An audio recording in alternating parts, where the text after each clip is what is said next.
Hey there, welcome back. Today I want to break down one of the most fundamental concepts in Python, variables. If you're just starting out, or even if you need a refresher, understanding variables is the key to unlocking the rest of Python. So let's dive in. First off, what is a variable? Think of a variable as a container for storing information. In Python, you don't need to declare the type. You just assign a value, and Python figures it out for you.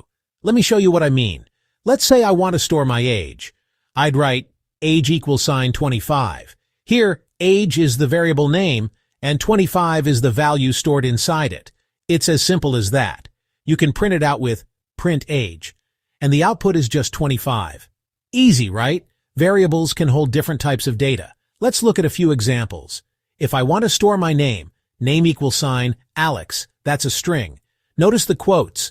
How about a floating point number? Maybe I want to store my height in meters. Now height is a float. Python also lets you change the value of a variable at any time. If I get older, I can just do age equals 26, and now age holds the new value. You can do math with variables too. For example, x equal (10) y equals 5, sum equals x plus y print sum, that prints 15. Variables make it easy to store results and reuse them later. Let's talk naming rules real quick. Variable names should start with a letter or underscore, and they can have numbers, but not at the beginning.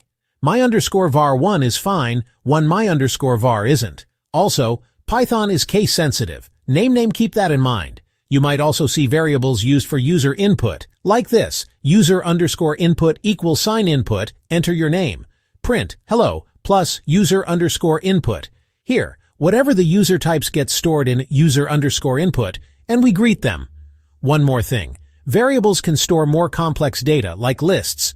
For example, fruits equals apple, banana, cherry now. Fruits holds a list of strings. You can access each item by its position in the list. Use indexes like fruits 0 to get the first item. Alright, quick recap. Store information like numbers or text. Can be reassigned. Don't need a declared type. Follow specific naming rules. That's it for variables. Practice creating and using them in your own code. The more you experiment, the more comfortable you'll get. If you found this helpful, hit that like button and subscribe for more Python tips. Thanks for watching, and I'll see you in the next one.